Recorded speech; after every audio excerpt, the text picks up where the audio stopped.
Coming up on episode 143 of Anarcho Agenda, I talk about pickles and pickle freedom, plus the death of Charlie Kirk. This podcast is covered by the BIPCAT no government license. This allows for use and reuse by anyone except governments and or government agents. Learn more at bipcat.org.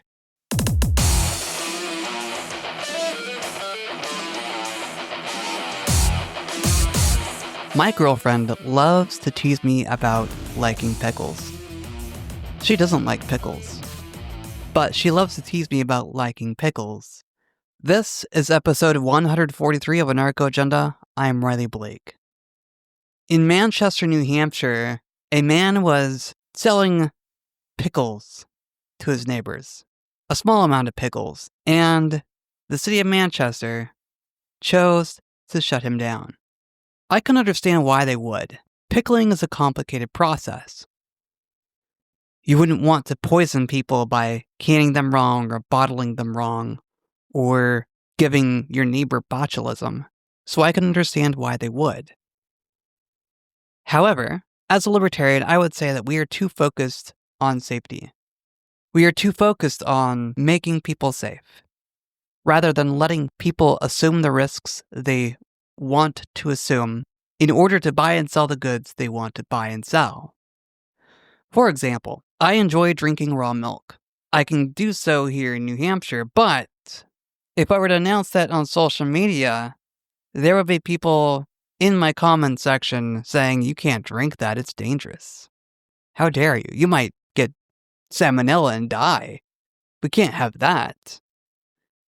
And yet, here I am. I've been drinking raw milk for a couple months now. And you know what? My body's doing fine. That's not to say that I couldn't get sick or that it could happen that I might die. I could. All of these things can be true. But I have the right to assume that risk, and I should be free to assume that risk. On Tuesday, September 2nd, a group of us gathered in front of Manchester City Hall to protest this action by selling homemade goods. Most people opted for homemade pickles as a tribute to the man who got in trouble with the city council for selling pickles. I chose to sell homemade bread. I enjoy getting homemade bread at home when I can, fresh from the oven, hot, with butter and honey. And so I thought it would be fun to make homemade bread with a bread machine and take some out there. So I did. I sold out of my supply, made a few bucks, got paid in some silver and some crypto. All in all, it was a fun time. I would definitely do it again. Unfortunately, I didn't buy any pickles while I was there, have any pickles. So my girlfriend can't tease me about being a pickle addict while at this protest. Still though, I had a lot of fun and I would definitely do it again. The goal of the protest was to get the city to change the ordinance to more align with homesteading laws here in New Hampshire, where we could sell cottage goods or goods made from our homes. And people have the right to assume the risks they want to assume. So that was the goal of the protest. I don't know what's going to come of it. The city council is still voting on it and still taking their time with it, as politicians do. They can't just say, "Hey, we're going to do this thing." They got to take their time. They've got to negotiate. They got to pretend to care about the people. So, we wait. I'm hoping something good comes out of this because I would love to see more homegrown businesses selling food from their kitchens. Yes, there's a little more risk involved. And that's okay. It's okay to not be trapped in the safety paradigm that we all have to be safe inside our houses, wrapping ourselves in metaphorical bubble wrap because we're afraid to go outside. All in all, it was a fun event. Free staters showed up. Libertarian types showed up. It was a great time. More and more people should do something like this because it is so much fun. In this digital age, your information is everywhere on the internet, ready to be used by bad actors. From your social security number to where you live, even your bank details may be out there. It is purely the mere number of others in the same camp that has protected the majority. For nearly 2 decades, ThinkPenguin.com has been developing solutions to protect your privacy. Take back your privacy by going to ThinkPenguin.com and buying Linux-based hardware and software to get back some resemblance of your digital privacy. That's ThinkPenguin.com. I don't know if you've been seeing this, but I have. While scrolling through my social media feed, I've been discovering that there are people out there wanting President Trump to die. Wishing for someone's death is a little creepy. It seems like the people on social media want Trump to die because they hate him so much. Now, I get Donald Trump as a crooked politician like the rest of them, and probably an evil man just like the rest of them. But wishing for his death with such impunity is unhealthy because it shows a lack of empathy. Yes, Donald Trump may lack empathy himself. Yes, he may be an evil man, but wishing and longing for someone's death, no matter how much you despise them, shows me what kind of person you really are. It shows me that you don't care about your fellow man, except the people you like. I can understand the desire for change, for regime change, for ridding ourselves of the things and the people we see as evil. Because we want justice. We want peace.